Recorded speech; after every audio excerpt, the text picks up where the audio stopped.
Bienvenido a esta nueva exploración de fuentes. Hoy nos metemos de lleno en el diario oficial de ayer, 27 de agosto de 2025, el número 44235.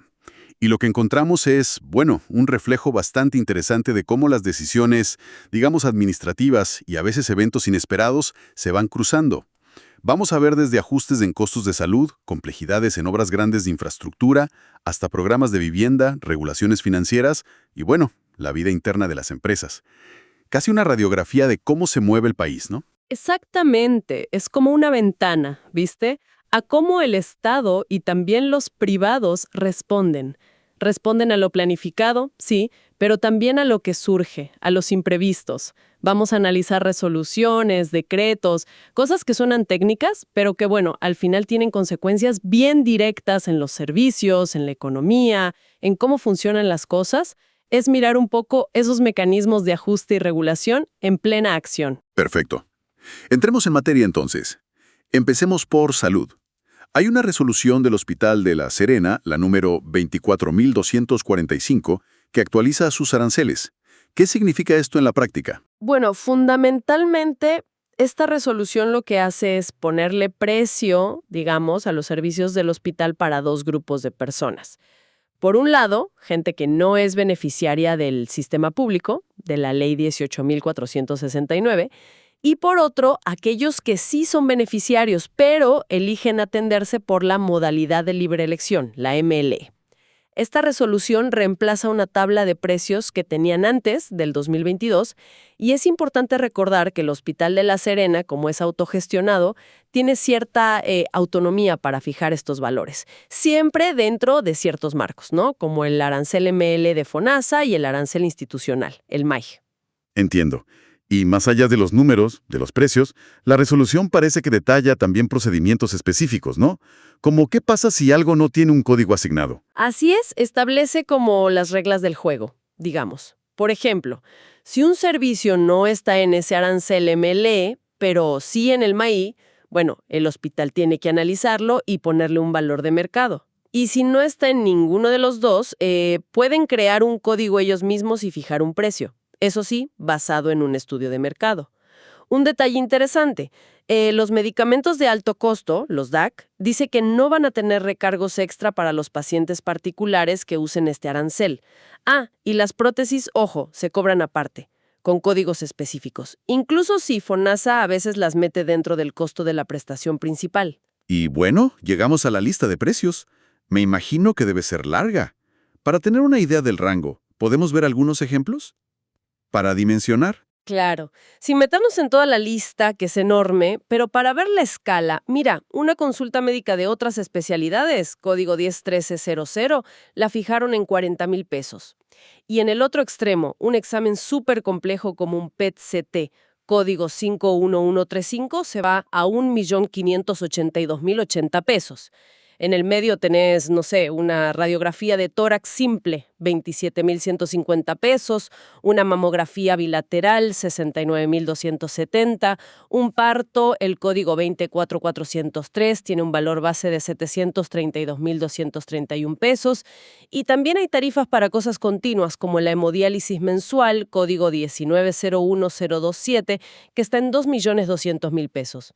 Te da una idea de la diversidad de costos, ¿no? Sí, bastante amplio el espectro. Me llama la atención una columna que dice recargo inhábil. ¿Qué es eso? Y porque algunos procedimientos caros, como las resonancias magnéticas, las RM, dicen no. Esa columna indica si te cobran un extra, un adicional, cuando el procedimiento se hace fuera del horario normal de oficina, digamos, noches, fines de semana, feriados. La mayoría de las cosas sí tienen ese recargo, dice sí. Pero es curioso, como decís, que las resonancias magnéticas, los códigos 405001 y los que siguen, aunque son caras, dicen explícitamente no. A ver, una posible explicación podría ser que esos exámenes casi siempre se programan con tiempo, ¿viste? O quizás la estructura de costos del equipo y del personal que lo maneja ya contempla turnos continuos, entonces da lo mismo la hora.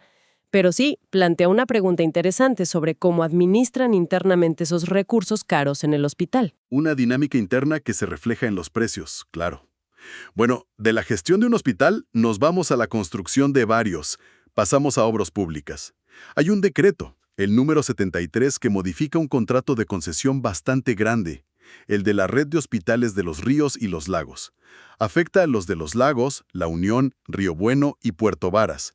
Modificar un contrato así, invocando interés público y urgencia, suena a que pasó algo importante, ¿no? Sí, efectivamente. La modificación se basa en que había que resolver dos problemas bien prácticos, y surgieron por algo inesperado. Encontraron restos arqueológicos en el terreno donde iban a construir el Hospital de la Unión. Este hallazgo, bueno, paró las obras ahí, en ese hospital específico. Y eso generó como un efecto dominó en las cláusulas del contrato original con la empresa, la Sociedad Concesionaria Región Sur S.A. 70,000 UF, mucha plata. Es una garantía que la empresa pone al principio como respaldo. El contrato original decía que se la devolvían cuando entregaran todas las garantías de construcción. Pero como la unión se atrasó, no se podía devolver. La solución que encontraron fue permitir que se devuelva esa garantía de seriedad de a poquito, en partes, a medida que la empresa entregue y le aprueben las garantías de construcción de los otros 3 hospitales, Los Lagos, Río Bueno, Puerto Varas. Así le liberan capital a la empresa, ¿se entiende? Ah, ok. Una solución pragmática para no complicar financieramente a la concesionaria por un retraso en uno solo de los hospitales. Mencionaste un segundo problema, relacionado con plazos de pago de capital. ¿Cómo era eso? Ahí se armó un lío de fechas. Por un lado, el contrato de concesión decía que un saldo de capital que tenía que pagar la concesionaria, unos 6,600 millones de pesos, estaba atado a que el Consejo de Monumentos Nacionales liberara el terreno de la Unión. Pero por otro lado, la ley de sociedades anónimas les exigía tener todo el capital de la sociedad pagado antes del 2 de mayo de 2025. Si no cumplían ese plazo legal, ¡pum!, el capital social se reducía automáticamente por ley. Y eso sí que era un incumplimiento grave del contrato de concesión. Un problemón. Una encrucijada total entre lo legal y lo contractual. ¿Y cómo desenredaron ese nudo? Bueno, diseñaron una solución como en 2 pasos. Primero, autorizan a la concesionaria a reducir su capital social temporalmente, al monto que ya tenía pagado al 21 de abril de 2025. Con eso, zafan del incumplimiento de la Ley de Sociedades Anónimas en la fecha original.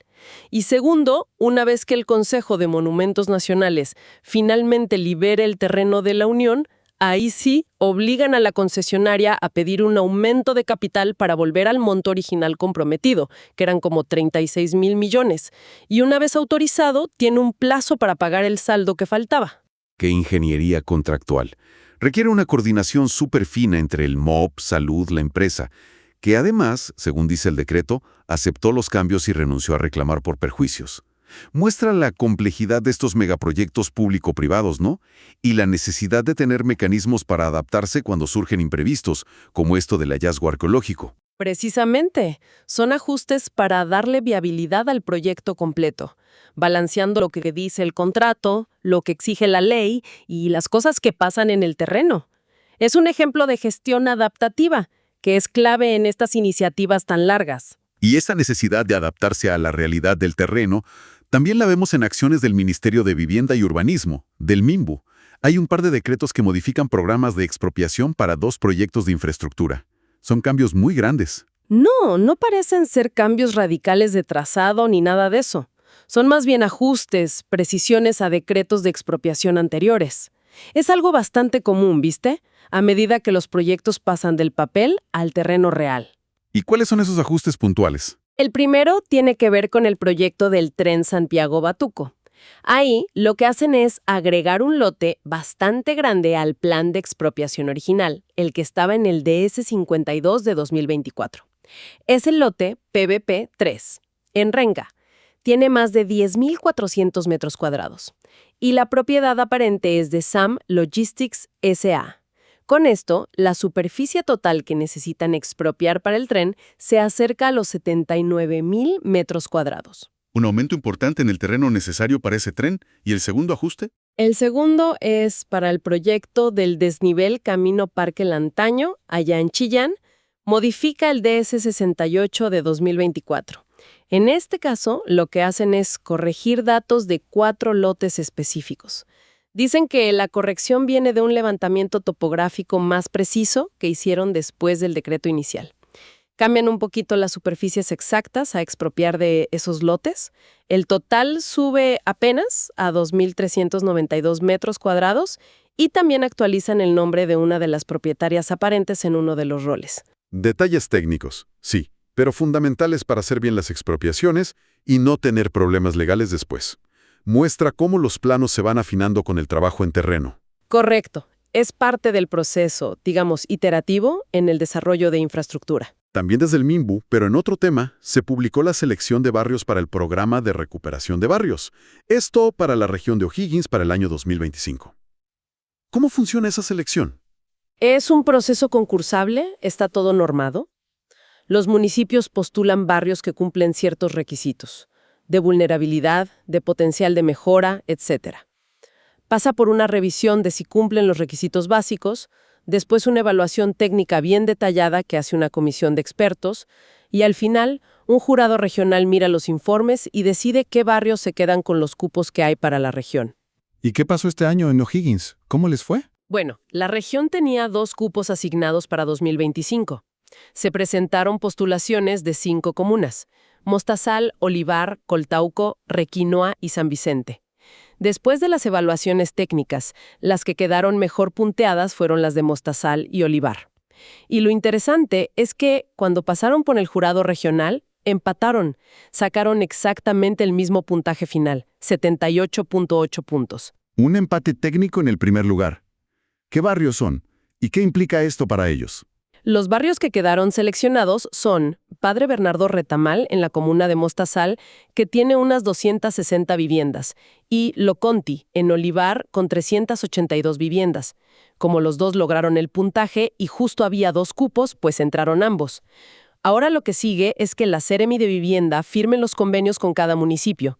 Ahí se formaliza el inicio del trabajo y se detallan las obras y los programas sociales que se van a hacer en esos barrios en los próximos años. Buenas noticias para esas comunidades entonces. Cambiamos de ministerio, nos vamos a Hacienda. Encontramos un decreto exento, el 250, que habla de los aranceles de importación para el azúcar. ¿Suben o bajan? Bajan. Se trata de rebajas a los derechos de aduana específicos que se aplican al azúcar que se importa durante septiembre de 2025. Esta medida se activa de forma automática por el mecanismo de bandas de precios que existe para el azúcar, también para el trigo y las oleaginosas. ¿Podrías explicar rápido cómo funciona esa banda de precios? ¿Y por qué ahora genera una rebaja? El sistema de bandas lo que busca es estabilizar los precios acá adentro en Chile de estos productos agrícolas. Porque los precios internacionales a veces suben y bajan mucho. Se fija un rango de precios, una banda, con un piso y un techo. Si el precio internacional de referencia, que se calcula con una fórmula, cae por debajo del piso de la banda, se aplican impuestos extra a la importación para hacerla más cara y proteger a los productores locales. Y al revés, si el precio de referencia supera el techo de la banda, como está pasando ahora para septiembre, bueno, ahí se aplican rebajas a los impuestos de importación para tratar de moderar el alza del precio cuando traes el producto de afuera. Entendido. Un mecanismo como para amortiguar los golpes del mercado internacional. ¿Y de cuánto son las rebajas que anunciaron? El decreto lo detalla en dólares por tonelada métrica. Son $109.30 menos para el azúcar crudo, $229.62 menos para la refinada grados 1 y 2 y $157.42 menos para la refinada grados 3, 4 y las subestándares. Ahí se listan los códigos de aduana a los que aplica la rebaja y una aclaración importante. La rebaja nunca puede ser mayor que el impuesto normal, el ad valorem, que le tocaría pagar esa importación específica. Una medida que puede tener impacto en los costos de la industria de alimentos y quizás con el tiempo en lo que paga la gente. Siguiendo en Hacienda, pero volviendo a conectar con vivienda, hay una resolución técnica, la 1.147 exenta. Fija unos coeficientes para garantías bancarias en programas del MIMBU. Suena súper específico eso. Lo es, pero es clave para que funcionen muchos programas de vivienda. Se refiere a las boletas de garantía bancaria. Esas que tienen que presentar, por ejemplo, las constructoras cuando participan en proyectos que financia o subsidia el MIMBU. Si esas boletas las sacan en pesos chilenos, tienen que incluir una plata extra, por encima del valor principal. ¿Para qué? Para cubrir la posible pérdida de valor por la inflación, el reajuste por UF y también los intereses que se generarían mientras la boleta esté vigente. Ah, entonces esta resolución dice cómo calcular ese colchón extra para que la garantía mantenga su valor real con el paso del tiempo. Exactamente. La resolución 1.147 fija los coeficientes mensuales que hay que usar para calcular esa plata adicional por reajuste e intereses. Estos coeficientes en particular son para las boletas que se emitan entre el 16 de agosto y el 15 de septiembre de 2025. Tiene tablas distintas si la operación es de hasta 5.000 UF o más de eso y otra tabla para los intereses. Y estas proyecciones de coeficientes las dan mes a mes hasta diciembre de 2027. Es para asegurar que las garantías realmente respalden lo que tienen que respaldar durante todo el plazo. Un mecanismo financiero para proteger el valor de los respaldos en proyectos largos. Y para terminar con la Hacienda, tenemos una noticia sobre un nombramiento importante. La renovación del director de la Unidad de Análisis Financiero, la UAF. Así es. Mediante el Decreto Supremo 741, se renueva el nombramiento de Carlos Alfredo Páez Tolosa al frente de la UAF. Esta unidad es como el pilar del sistema chileno para prevenir y detectar el lavado de activos y el financiamiento del terrorismo. Es clave. ¿Y cómo funciona el proceso para esos cargos? Entiendo que son parte del sistema de alta dirección pública, la ADP. Correcto. El cargo de director de la UAF se elige a través del sistema de ADP. Los nombramientos al principio son por 3 años. La ley permite que la autoridad renueve estos nombramientos hasta 2 veces más, por otros 3 años cada vez. Pero la renovación tiene que estar fundada, ¿no? Se basa sobre todo en cómo le fue al directivo, si cumplió con los convenios de desempeño que firman cuando asumen. ¿Y qué pasó en el caso de Carlos Páez? Bueno, Páez completó su primer periodo de 3 años, que empezó en junio de 2022.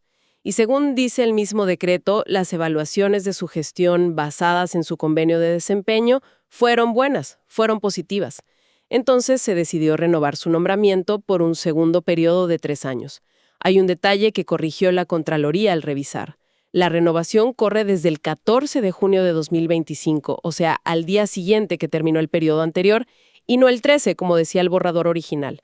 El decreto también menciona su grado, que es el 1, y la asignación de alta dirección pública que tiene asociada al cargo, que la fijaron en un 1% de su sueldo. Se ratifica entonces una pieza clave en todo el andamiaje financiero y de control del país. Bueno, para cerrar nuestro recorrido por el diario oficial de ayer, demos un vistazo rápido al mundo corporativo. Hay un par de avisos de juntas de accionistas. Sí, son publicaciones obligatorias por la Ley de Sociedades Anónimas. Aseguran la transparencia y que los accionistas tengan la información, ¿no?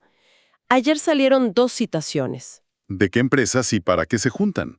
La primera es de Hacienda Los Coipos S.p.A. Están convocando a una junta extraordinaria de accionistas para el 5 de septiembre. Se va a hacer de forma virtual. El objetivo principal es que se aprueben los balances y los estados financieros de los años 2022, 2023 y 2024. Ponerse al día, digamos. ¿Y la segunda citación? Esa es de la Sociedad Inmobiliaria Sotomayor Espíndola, S.A. Llaman a una junta extraordinaria, pero que también va a tener carácter de ordinaria. Será el 16 de septiembre, en Arica.